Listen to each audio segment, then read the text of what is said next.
तो खूप अवघड आणि अतिशय अडचणीचा होता. तत्कालीन काळामध्ये मुख्यमंत्री एकनाथ शिंदे साहेब असताना तत्कालीन मंत्री सन्माननीय सावंत साहेबांनी कॅबिनेटमध्ये निर्णय घेतला. त्यातल्या काही त्रुटी होत्या, त्या त्रुटींमुळे त्याच्यामध्ये खूपच डिले होत होता आणि अनेक सगळ्या आमच्या NHMच्या सगळ्या आमच्या सहकार्यांना असं वाटत होतं की आता काय होणार आहे, कसं होणार आहे, कसं व्हायचं आहे.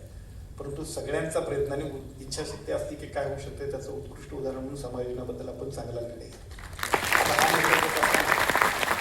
अडचणी अनेक होत्या, आमच्या सगळ्यांसमोरचे प्रश्न अनेक होते, पण आमच्या सगळ्यांच्या प्रश्नांपेक्षा आम्हाला सगळ्यांना पॉझिटिव्ह जायचं होतं. आम्हाला सगळ्यांना असं वाटत होतं की हे सगळं व्हायला पाहिजे. त्या दिवशी ॲक्च्युली कॅबिनेटमध्ये आचारसंहितेच्या पूर्वी तो निर्णय येणं गरजेचं होतं. मला वाटतं की शेवटच्या क्षणापर्यंत आम्ही बॅटिंग केली आणि मग मुख्यमंत्र्यांनी रात्री 1:30 वाजता मला मेसेज केला साहेबांना, म्हटलं साहेब काही करून हे यायला पाहिजे. कारण याच्यापूर्वी साहेबांनी आम्हाला कमिटेड केलं होतं की बाबा आपल्याला हे करायचं आहे. परंतु शेवटच्या क्षणापर्यंत आमची घालमेल होती की तू येतोय की नाही, येतोय की नाही, अजेंड्यावरती विषय नव्हता. 1:30 वाजता शेवटी CM साहेबांचा त्या अजेंड्यावर विषय घेण्यासाठी मला 1:30 वाजता मेसेज आला रात्री की प्रकाश आपण करतोय. आम्ही म्हटलं खूप चांगलं काम झालं. दुसऱ्या दिवशी सकाळी कॅबिनेटला जोपर्यंत त्याचं वाचन होत नाही, जोपर्यंत ते अडथळे दूर होत नाही, तोपर्यंत आम्हाला काळजी होती आणि त्याच्यानंतर तो निर्णय झाला. मला असं वाटलं की त्या 10,000 कर्मचाऱ्यांच्या पेक्षा मलाच नोकरी लागली असा मला आनंद होता. त्याच्यामध्ये सुद्धा काही ठिकाणी बातम्या पुढे आल्या होत्या. NHMच्या कर्मचाऱ्यांच्या मध्ये सुद्धा काही आर्थिक मागणीचा प्रस्ताव आला होता. प्रस्ताव म्हणण्यापेक्षा काही लोक चुकीच्या पद्धतीने काम करत होते. माझी तुम्हाला सगळ्यांना विनंती आहे, आम्ही जोपर्यंत मंत्री आहोत तोपर्यंत एक रुपये कुणाला द्यायची गरज नाही. फक्त चांगलं काम करेल. म्हणजे जेवढं चांगलं काम करायचं तेवढं तुमच्या दृष्टीने आणि आमच्या दृष्टीने खूप महत्त्वाचं काम आहे.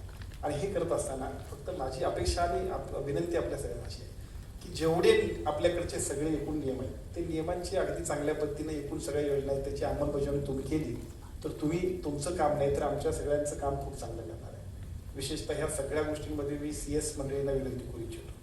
CS म्हणजे जिल्ह्याचा प्रमुख आहे. आता जिल्ह्याचा प्रमुख हा ॲडमिनिस्ट्रेटिव्ह हेड जसा आहे तसा त्याला सगळ्या अर्थानं, म्हणजे जसा मी महाराष्ट्राच्या आरोग्य विभागाचा कुटुंब प्रमुख आहे असं मला म्हणायचं आहे, तसं तुम्ही सुद्धा त्या जिल्ह्यातल्या एकूण सगळ्या यंत्रणेचे कुटुंब प्रमुख आहात. तुम्ही सर्वार्थानं संपन्न असला पाहिजे. विधानसभेत मी बघतोय तेव्हा अनेक अनियमिततेचे मुद्दे येतात.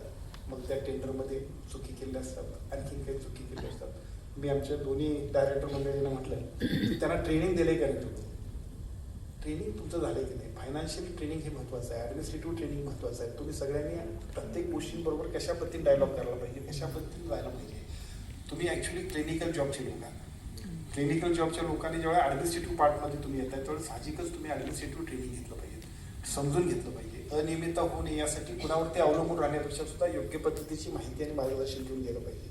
तुमच्या त्या सगळ्या माहिती आणि मार्गदर्शनावर कुठेही काही जर चूक असेल तर ती चूक आपल्याकडून होऊ नये यासाठी तुम्ही सगळ्या मंडळींनी काम केलं पाहिजे. दुसरा मुद्दा आहे, CSने आपल्या सगळ्या सहकार्यांना सुद्धा काम विभागून दिलं पाहिजे. बऱ्याच ठिकाणी RMO काय करतायत, बऱ्याच ठिकाणी SCS काय करतायत, बऱ्याच ठिकाणी इतर अधिकारी काय करतायत.